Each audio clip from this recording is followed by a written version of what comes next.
Hi friends, ഇന്ന് നമ്മൾ വന്നു നടക്കുന്നത് തൃശ്ശൂർ ജില്ലയിൽ വിയ്യൂർ എന്ന് പറഞ്ഞ സ്ഥലത്താണ് വന്നു നടക്കുന്നത്. ആക്ച്വലി ഓണം ആയി കഴിഞ്ഞിട്ടുണ്ടെങ്കിൽ തമിഴ്നാട്ടുകാർക്കാണ് ഏറ്റവും സന്തോഷം. അവിടുന്നാണ് എല്ലാ പച്ചക്കറിയും എല്ലാ പൂക്കളും എല്ലാതും വരുന്നത്, നമുക്ക് എല്ലാവർക്കും അറിയാം. അപ്പോൾ നമുക്ക് അതൊക്കെ മാറ്റി മറിച്ച് നമ്മുടെ നാട്ടിൽ എങ്ങനെയാണ് നമ്മൾ ഓണം ത്തിൻ്റെ മുമ്പേ പ്രിപ്പയർ ചെയ്യുക. നമുക്ക് ആരും തൊഴിൽ തന്നില്ലെങ്കിലും ഒരു പാട്ടത്തിന് എന്നൊക്കെ പറയും, പാട്ടത്തിന് കുറച്ച് സ്ഥലം കിട്ടി. ഇപ്പോൾ ഒക്കെ നമ്മുടെ കേരളത്തിൽ ഒരുപാട് സ്ഥലങ്ങൾ വെറുതെ കിടക്കുന്നുണ്ട്. ആ സ്ഥലങ്ങൾക്കൊക്കെ യൂസ്ഫുൾ ആക്കിയിട്ട്, അതുമല്ല നമുക്ക് എല്ലാ ലേഡീസിനും ഒരു ഇൻസ്പയർ ചെയ്യണ ഒരു ലേഡീനെയാണ് നമ്മളിപ്പോൾ പരിചയപ്പെടുത്തുന്നത്.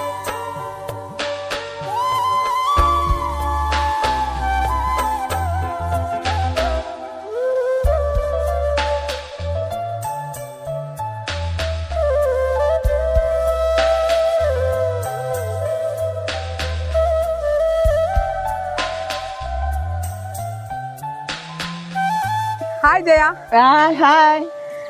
ഞങ്ങൾ ഇന്ന് ജയയുടെ കൃഷിയെ കാണാനും പിന്നെ അതേമാതിരി അടുത്ത കൊല്ലം, ഇപ്പൊ ഈ കൊല്ലത്തേക്ക് നമ്മൾക്ക് ഇപ്പൊ ഒന്നും ചെയ്യാൻ പറ്റില്ല.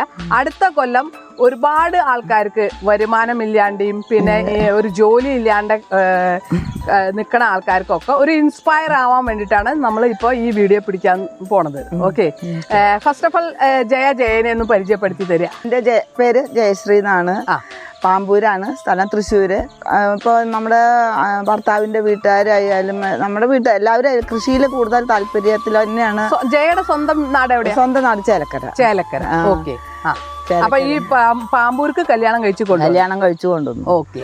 അപ്പോൾ ഭർത്താവിൻ്റെ വീട്ടുകാരും ഒക്കെ അവർ കൂടുതലും പിന്നെ കൃഷിയൊക്കെ ചെയ്ത് ട്ടാണ് ജീവിക്കുന്നത്. അല്ലാണ്ട് ഗവൺമെൻറ് ശമ്പളമോ ഗവൺമെന്റ് പെൻഷനോ ഒന്നുമില്ല. ഓക്കെ. അപ്പോൾ നമ്മള് തലമുറകളായിട്ട് തന്നെ കൃഷിയിൽ തന്നെയാണ്. ഓക്കെ. അപ്പൊ ജയയുടെ നാട്ടില് ചേലക്കരയും കൃഷിയൊക്കെ ഉണ്ടോ? അവിടെ കൃഷിയുണ്ട്. പിന്നെ എൻ്റെ അമ്മയുടെ വീട്ടില് അമ്മയുടെ അമ്മ നല്ലൊരു കൃഷി പണിയിപ്പിക്കുന്ന ആള്. അതായത് സ്വന്തമായിട്ട് പണിയാൻ വയ്യ, പണിക്കാരൊക്കെ ഉണ്ട്. അപ്പൊ ഏക്കറ കണക്കിന് നെല്ലും പച്ചക്കറിയും ഒക്കെ അവിടെ ഉണ്ടാവും. പിന്നെ പലർക്കും മാത്രമേ മേടിക്കണ്ടൂ, ആശുപത്രി മേടിക്കണ്ടു. അങ്ങനെ ഒരു എന്തെന്നാ പറയാ, ഒരു പാരമ്പര്യം നമുക്ക് ഉണ്ടായിരിക്കും. ആ ജെൻസ് നമ്മുടെ കയ്യിൽ ഉണ്ടാവും. അതുകൊണ്ട് എനിക്ക് ഭയങ്കര ഇൻട്രസ്റ്റാ. ഞാൻ ഇതില് ലാഭവും നഷ്ടവും നോക്കാറില്ല പച്ചക്കറി കൃഷിയില്. ചെണ്ടുമല്ലി കൃഷി ചെയ്യാൻ ആരാണ് പ്രേരിപ്പിച്ചത്, അല്ലെങ്കിൽ എന്താണ് ഈ ഒരു ഇത് എടുക്കാൻ കാര്യം, ഒരു എഫേർട്ട് എടുക്കാൻ കാര്യം എന്താന്ന് വെച്ചാൽ, കഴിഞ്ഞ കൊല്ലം എനിക്ക് 2 കൊല്ലമായിട്ട് പച്ചക്കറി ഇതിൽ പണിതാ. ഈ വെള്ളപ്പൊക്കമൊക്കെ വന്നിട്ട് ഒക്കെ വെള്ളം കയറും, മഴ വന്ന് വെള്ളം കേറിയിട്ടൊന്നുമില്ല. എന്നാലും എന്തോ പച്ചക്കറി എന്താ ആവണില്ല. അപ്പൊ എനിക്ക് ദേഷ്യം വന്നു. അപ്പൊ ഞാൻ കഴിഞ്ഞ കൊല്ലം അങ്ങോട്ട് ചെണ്ടുമല്ലി അങ്ങോട്ട് പാവി അങ്ങോട്ട് എനിക്ക് കുറെ സന്തോഷമായി. പൂവുകളൊക്കെ ഇങ്ങനെ കാണുമ്പോ അപ്പൊ കുറെ ചെണ്ടുമല്ലിയെ പാവി നിറച്ചുണ്ടായി. അപ്പൊ ഈ ചെണ്ടമല്ലിയുടെ വിത്തൊക്കെ എവിടുന്ന് കിട്ടി? വിത്ത് എൻ്റെ ഉണ്ടായിരുന്നു. ഞാൻ ഉണ്ടാക്കിയായിരുന്നു ഇവിടെ ചെണ്ടുമല്ലി, വീട്ടിലുണ്ടാക്കിയായിരുന്നു. അതിന്റെ വിത്തൊക്കെ എടുത്ത് വെച്ച് ഞാൻ ഉണ്ടാക്കി. അത് കഴിഞ്ഞ് പിന്നെ ഈ കൊല്ലം കൃഷിഭവനിൽ നിന്ന് ഒരു ഓർഡർ വന്നു, കൃഷി ചെയ്യുവോ ചോദിച്ചിട്ട്. ഓക്കെ, എനിക്ക് താല്പര്യമാണ് പൂക്കൃഷി ചെയ്യാം. അപ്പൊ ഈ കൃഷിഭവനായിട്ടൊക്കെ കോണ്ടാക്ട് ഉണ്ടായിരുന്നു? കൃഷിഭവനായിട്ട് എപ്പോഴും കോണ്ടാക്ട് ഉണ്ട്. ഓക്കെ. അത് ഏത് വഴിക്ക് കൃഷിഭവനായിട്ട് കോണ്ടാക്ട്? അത് കോലഴി കൃഷിഭവൻ. ശരി. ഞാൻ പറയണത്, ഇപ്പൊ സാധാരണ ഒരു ലേഡീസ് കൃഷിഭവനിലേക്ക് ഒന്നും പോവില്ല. അപ്പൊ അതുകൊണ്ടാണ് ഞാൻ എടുത്തു ചോദിക്കുന്നത്. കാരണം ഇപ്പൊ എന്നെ സംബന്ധിച്ചിടത്തോളം ഞാനിപ്പോ ഈ കൃഷിഭവൻ എവിടെയാന്ന് പോലും എനിക്ക് അറിയില്ല. എന്തിനാണ് ഈ കൃഷിഭവനിലേക്ക് പോയി എന്നാണ് ഞാൻ ചോദിച്ചത്. കൃഷിഭവനിലേക്ക് നമ്മൾ കൃഷി ആവശ്യങ്ങൾക്ക് അവിടുന്ന്. അപ്പൊ നിങ്ങൾക്ക് നെല്ല് കൃഷിയൊക്കെ ഉണ്ടോ? നെല്ല് കൃഷി ആദ്യം ഉണ്ടായിരുന്നു. ആദ്യം 1 ഏക്കർ നെല്ലൊക്കെ പണിതായിരുന്നു. അപ്പൊ ഇത് എത്ര സെന്റ് സ്ഥലം? ഇതിപ്പോ ഒരു 70 സെന്റോളം.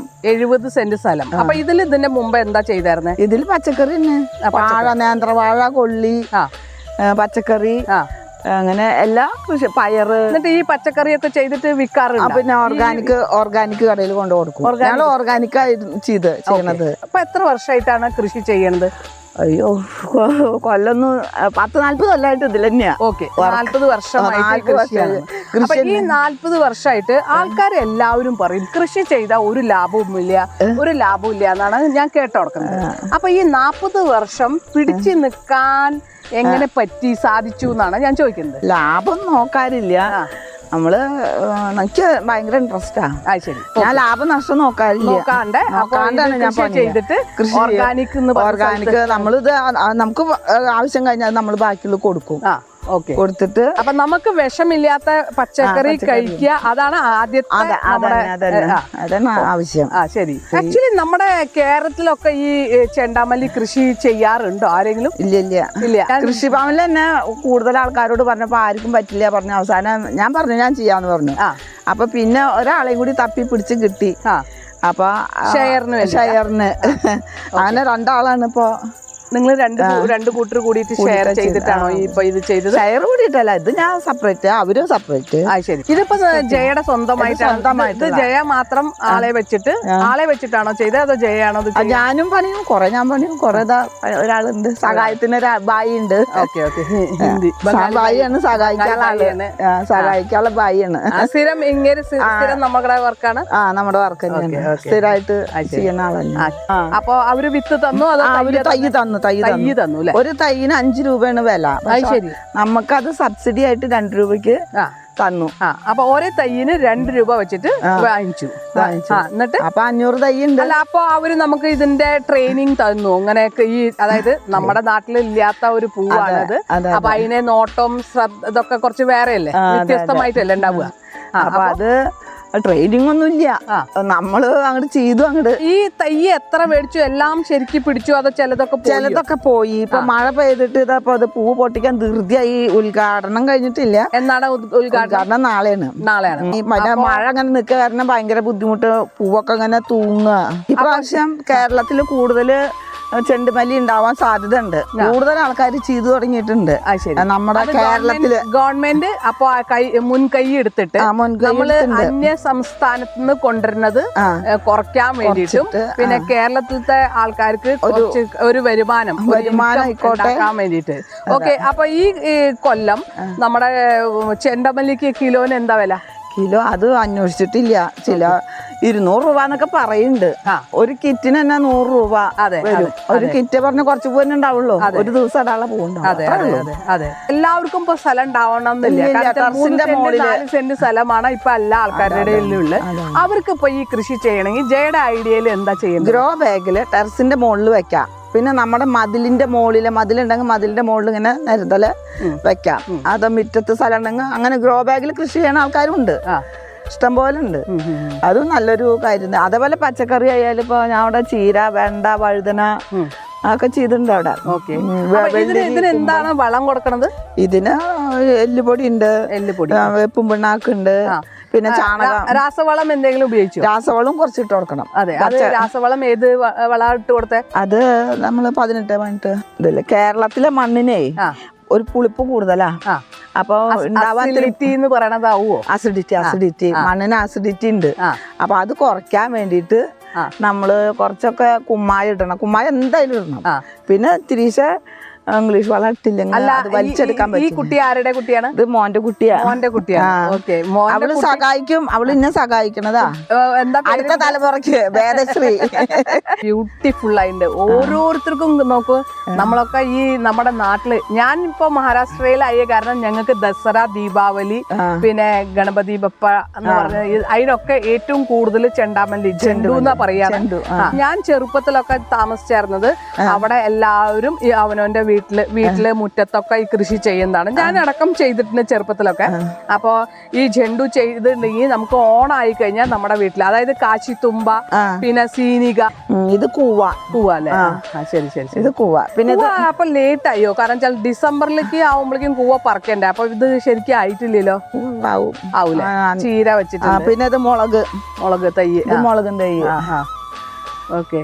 പിന്നെ ഇഞ്ചി ഇവിടെ നിറച്ച് നട്ടായിരുന്നു. അതെന്താ പോയി അത് ഇഞ്ചി. 1 ഇഞ്ചിയെ പിടിച്ചുള്ളൂ. പിന്നെ മഞ്ഞള്. അപ്പൊ ഈ ഓണത്തിന് ഇപ്പൊ ഈ പച്ചക്കറി കൃഷി ആവുമോ? ഈ പൂക്കളല്ലാണ്ട് ഇപ്പൊ ഇതിലൊക്കെ വെണ്ടക്കായൊക്കെ ഉണ്ടാവുമോ? പിന്നെ അപ്പൊ ഇന്നലെ മുറിച്ചേ ഉള്ളൂ. അതെല്ലേ. വെണ്ടക്കായ നിർത്തിയാ കാര്യമില്ലല്ലോ. കൊടുത്തു വന്നിട്ട് കൊടുത്തില്ല. നമ്മുടെ ആവശ്യത്തിന് അവിടെ വെച്ചിട്ടുണ്ട്. ഇതൊക്കെ ഇനിയിപ്പോ നാളേക്ക് മുറിക്കാറാവും. ഇതെന്താ കുക്കുംബറിന്റെ ആണോ? അത് വെള്ളരി, കുമ്പളം ഉണ്ടായിട്ടുണ്ടോ? ഉണ്ടായിട്ടുണ്ട്. ഉണ്ടാവണേ ഉള്ളൂ. ഈ വഴുതനയ്ക്ക് ഞാൻ കേട്ടോടക്കുന്നത് ഒരു വഴുതന തൈ വെച്ച് കഴിഞ്ഞാൽ 3 വർഷം നമുക്ക് ഇത് കായ തന്നുകൊണ്ടിരിക്കും എന്ന് പറഞ്ഞ്. ഇതിപ്പോ കഴിഞ്ഞ കൊല്ലം വെച്ചതാ. ഓക്കെ, ഞാൻ കേട്ടോടക്കുന്നത് എന്താ വെച്ചാൽ അപ്പൊ ഇത് നന്നായി നമ്മൾ വളം ചെയ്യണം. ഇതിപ്പോ കഴിഞ്ഞ കൊല്ലം വെച്ചു. ഇപ്പൊ എന്നിട്ട് അതൊക്കെ ഒന്ന് ഡ്രസ് ചെയ്ത് നോക്കി. പിന്നെ ഇപ്പൊ ഒന്നുകൂടി ഈ മുളകും തൈ ഇപ്പൊ എന്റെ വീട്ടിലൊക്കെ മുളക് എന്റെ 3 മക്കൾക്കും ഞാൻ ബാംഗ്ലൂർക്കും പോകുമ്പോ ഒരു 2-3 കിലോ ഞാൻ ചൂനി മുളക്, അതേമാതിരി വെള്ള കടലാസ് മുളകില്ലേ, അതെല്ലാം ഞാൻ എന്റെ വീട്ടിൽ നിന്ന് വേപ്പിന്റെ ഇല ഇതൊക്കെ ഞാൻ കൊടുത്തയക്കും. അപ്പൊ അത് 3 വർഷമായിട്ട് ഇപ്പോഴും കായ തന്നോണ്ട്. പിന്നെ ഇവിടെ ചേമ്പ് ചേന ഒക്കെ ഉണ്ട്. ചേമ്പ് ചേന ഇതിന്റെ ഇടയിൽ ഞാൻ ഇതും വെച്ചിട്ടുണ്ട്, വഴുതനയും മുളക്. അതായത് ആ സ്ഥലം കാനല് ഉള്ളത് സാധനത്തിന് അതിന്റെ ഇടയിൽ വെച്ച് കിടക്കണം. അതെ, കാനലിന് അതാണ് നല്ലത്. ചേന ചേമ്പ് വെരി ഗുഡ്. അതിനൊക്കെ കാനൽ ഉണ്ടായാലും കുഴപ്പമില്ല. ഈ വീഡിയോ കണ്ടിട്ട് അടുത്ത വർഷമെങ്കിലും അവനവന്റെ വീട്ടിലത്തെ സദ്യ ഉണ്ടാക്കാൻ വേണ്ടിയിട്ടുള്ള പച്ചക്കറിയും അതേമാതിരി ആ 10 ദിവസം പൂവിടാൻ വേണ്ടിയിട്ട് നമ്മുടെ വീട്ടിൽ പൂക്കള് എല്ലാവരും ഇൻസ്പയർ ആയിട്ട് ഉണ്ടാക്കും എന്ന് എനിക്ക് നല്ല ഉറപ്പുണ്ട്. കൊളസ്ട്രോൾ കുറയ്ക്കാൻ വേണ്ടിയിട്ടുള്ള ചൂനിമുളകാണ്. അതിന്റെ ഇത് വിത്ത് എടുത്തിട്ട് ഞാൻ ഇപ്പോഴും പാവും. അപ്പൊ ഇത് നല്ലതാക്കി ഭയങ്കര ഇഷ്ടമാണ്. അതെ. ചോറിനെ കടിച്ചു കൂട്ടാ. വെറുതെ വിനാഗിരി ഇട്ടിട്ട് മൺകലത്തില് വെള്ളച്ചോറ് ഇട്ടിട്ട് ചോന്ന അരി ഉണ്ടാവില്ലേ, മട്ടരി, അത് ഇട്ടിട്ട് ഈ ചൂനിമുളക് കഴിച്ചു കഴിഞ്ഞാൽ പിന്നെ കൂട്ടാൻ്റെ ആവശ്യമില്ല. അതിന്റെ ആരോഗ്യം ഒന്ന് വേറെ തന്നെ. അതെ. കാലത്ത് വെറും വയറ്റില് ഡോക്ടർമാരൊക്കെ പറയുന്നത് വെറും വയറ്റില് ചൂനിമുളക് കഴിക്കണം. പണ്ടൊക്കെ തൈരും ചൂനിമുളകും വെള്ളച്ചോറും കഴിച്ചിട്ട് തന്നെ ആൾക്കാർ ജീവിച്ചായിരുന്നു. भैया आप कहाँ के हो? कलकत्ता. ओके, कहाँ रहते हो? वड़पाया रोड में रहते हो क्या?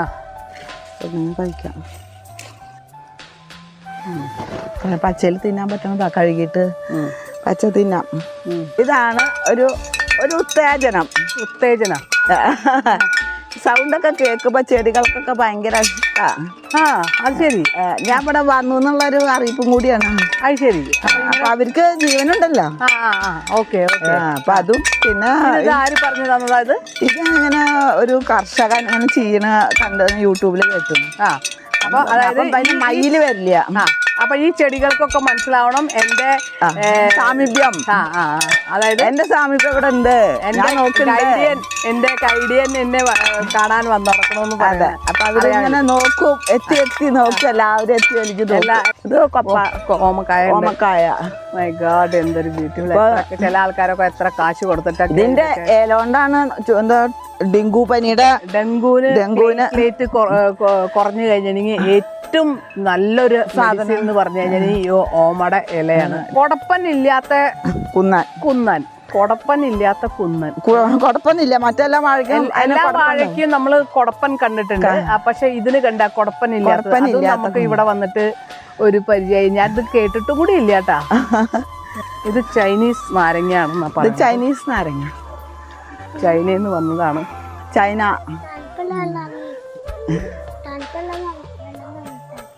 ഒരു നാരങ്ങ ഉണ്ടെങ്കിൽ പറിച്ചോളം എനിക്ക് കൊണ്ടുപോകാൻ തരാം. ചൈനയിൽ നിന്ന് വന്നതാണ് ഞാൻ. ചൈനയിൽ നിന്ന് വന്നതല്ലേ? അങ്ങനെ ഇതിനെന്താ വിത്താണോ എങ്ങനെ വെച്ചത്? ഇതിന്റെ കുരു വെച്ചത്. അത് ശരി. ചൈനീസ് നാരങ്ങ. അത് വെള്ളം കലക്കാനേ നല്ലതാ. അത് ശരി. പഞ്ചസാര കുറച്ച്, ഒരു തരി ഉപ്പ് ഇടണം. വാഴ എന്ത് വാഴയത്? ഇത് റോബസ്റ്റ്. ഓക്കെ. പക്ഷെ ഭയങ്കര കുഞ്ഞിതാണുള്ളത്. പക്ഷെ ഇത് കുഞ്ഞിതാണ്. ഇത് നമ്മൾ നിലത്ത് വെക്കുമ്പോഴാണ് വലുതാവുക. അതാണ് വാഴയുടെ തലസ് രൂപങ്ങൾ വരണമെങ്കിൽ മണ്ണിൽ വെച്ചിട്ട് ചാണകവും വളമൊക്കെ എല്ലാം ഇട്ട് കൊടുത്താലാണ് അത് വലുതാവുക. ജയ കായ്ക്കൊലൊക്കെ ജയ തന്നെ വെട്ടല്ലേ? അപ്പോൾ നമുക്ക് എന്തും ചെയ്യാം, ലേഡീസിന് എന്തും ചെയ്യാന്നാണ് ഇതിവിടെ തെളിയിച്ച് അവിടെ കണ്ടത്. കൃഷി നമുക്ക് വേണമെന്ന് വിചാരിച്ചാൽ നമുക്ക് കൃഷി ഒക്കെ പണിത് നല്ലോണം കാശുണ്ടാക്കണ ഒരു ബിസിനസ്സാക്കാം. അതുമല്ല വളമില്ലാത്ത പച്ചക്കറിക്കൊക്കെ ഭയങ്കര വിലയാണ്. അപ്പോൾ ആ ഒരു കാശൊക്കെ ഉണ്ടാക്കി നമുക്കും ഒരു എൻ്റർപ്രനർ ആവാം, പച്ചക്കറി കൃഷി ഉണ്ടാക്കിയിട്ട്. കൃഷിക്കാർക്ക് നമ്മൾ ഒരു സല്യൂട്ട് കൊണ്ടൊന്നും മതിയാവില്ല. ബിക്കോസ് നമ്മളൊക്കെ ഭക്ഷണം കഴിക്കുന്നത് ഇതുപോലെ കൃഷിയിലേക്ക് മുൻകൈ എടുത്തിട്ട് വരുന്ന ആൾക്കാരാണ് നമ്മളതിനെയൊക്കെ വളർത്തുന്നത്. നമ്മളൊക്കെ ഇത്രയും സന്തോഷം, ഹെൽത്തി, എനർജറ്റിക് ആയി ഇരിക്കുന്നത് ഇതുപോലത്തെ കൃഷിക്കാർ ഉള്ള ഇത് കാരണം പച്ച തിന്ന അത് ശരി ഭയങ്കര ഹെൽത്തി ആണെന്നാ പറയണത് അല്ലേ കിഡ്നി രോഗമുള്ളവര് ആ ഇത് കഴിച്ചാൽ കിഡ്നി രോഗം ഉണ്ടാവില്ല. അതായത് ഉണ്ണിപ്പിണ്ടി അല്ലേ ഉണ്ണിപ്പിണ്ടി ഏത് വാഴയുടെയും ഉണ്ണിപ്പിണ്ടി കഴിക്കുമോ? ഏത് വഴി എടുക്കാം. ആ ഇതിന് മേട്ടുപ്പാളയം. ഇത് മേട്ടുപാളയം. എന്താ അതിന് പ്രത്യേകത? അതിന്റെ പ്രത്യേകത കായ കൊല ഒരു 10-25 കിലോ തൂക്കം വരും ആ കായ.